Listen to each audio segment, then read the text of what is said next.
أعوذ بالله من الشيطان الرجيم بسم الله الرحمن الرحيم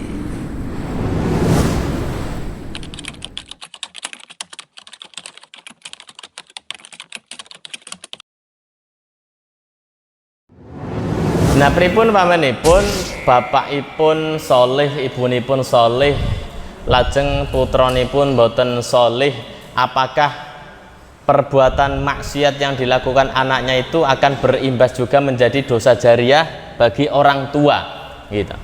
Taib. Ini akan kembali kepada bagaimana dia mendidik anak, karena kita sebagai orang tua itu kan hanya berikhtiar. Nggih, kula nate teng mriki napa teng majelis sanesipun pilih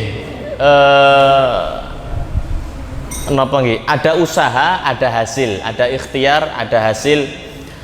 Lan ranah kula lan panjenengan namung sekedar ranah ikhtiar, ranah usaha. Hasil itu dari Allah Subhanahu wa taala. Betapa banyak bapake ustad, bapake kiai, anake gelendeng. Wonten ta? Napa terus iki kiai ora iso didik anak? Jangan berkesimpulan seperti itu. Karena kita hidup di dunia itu kan saling menguji. Bapak diuji dengan anak, anak diuji dengan bapak. Bapaknya soleh, anaknya mendeman. Bapaknya mendeman, anaknya soleh. Itu akan saling menguji. Walaupun ada bapaknya soleh, anaknya soleh, bapaknya mendeman, anaknya ya mendeman. Akan tapi pada ranah kulolan panjenengan saling menguji dengan bapak, ini kan ada kembali ke ranah usaha dan hasil. Kadangan sudah berusaha maksimal pun dididik pun dipondokke, qadarullah dipondokke ya kabur gitu, wonten mawon. Nang omah kon salat ya angel gitu, akhirnya seneng mendeman, hasilnya secara pergaulan. Rikala bapakipun pun berusaha semaksimal mungkin, kok hasilnya seperti itu, berarti itu adalah takdir Allah Subhanahu wa taala. Gitu. Itu sudah di luar wewenang kita. Ketika anaknya berbuat maksiat, apakah dosanya akan mengalir kepada orang tua? Selama orang tua sudah mendidiknya dengan maksimal, tapi kemudian anaknya ini yang qadarullah hidayah belum menyapanya, akhirnya dia berbuat maksiat macam-macam, ya tidak mengalir ke bapaknya. Tapi yang namanya mendidik itu kan bukan hanya sekedar wis tak pondokke, saiki arep mendem ya sekarang mung aku wis ora salah wis mondokke, tidak. Tapi setiap apapun gerak-gerik anak, perbuatan anak yang menyelisih syariat, ini kan harus ada nasihat dari orang tua gitu. Bocah kok didelok kaya mendeman, dinasehati, diselidiki gitu. Nah, ketika itu sudah ditempuh, ya sudah. Semua ikhtiar sudah ditempuh, kok anak masih seperti itu adalah kehendak Allah. Termasuk dulu ada Nabi Nuh gitu, seorang nabi, putranipun durhaka.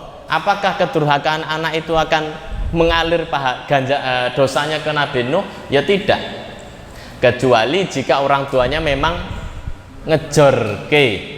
Bocah ora dididik, mendemannya dijorke, pacarannya dijorke, ini semua maksiat itu ya karena akan menjadi dosa jariah bagi orang tua. Pertanyaan sebaliknya, bagaimana ketika wong tuane mendeman anaknya solih?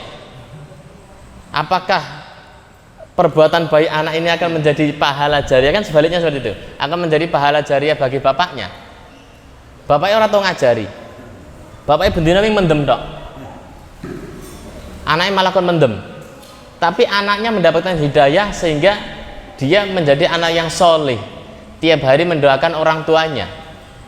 Apakah orang tuanya mendapatkan pahala jariah? Pahala jariah karena dia berbuat solehnya? Tidak, karena nggak ada ikhtiar, nggak ada usaha, nggak ada sumbangsih apapun. Tapi doa anak soleh itu tetap sampai ke dia, itu manfaatnya dua anak kang soleh. Senajan orang dididik kok ujuk-ujuk dadi bocah soleh, gelem ndonga kayak wong tua, itu manfaat yang dia dapat. Tetap dapat pahala jariah. Jariahnya dari doa itu, bukan dari setiap amalan yang dia lakukan. Kan benten nggih, benten pamanipun jenengan bapak, anaknya diajari sholat. Selama anaknya sholat, jenengan itu ganjaran mergo didik anak. Ning onten bapak ora tau ngajari apa-apa, Kalau anaknya pinter sholat, apakah akan jadi jariah?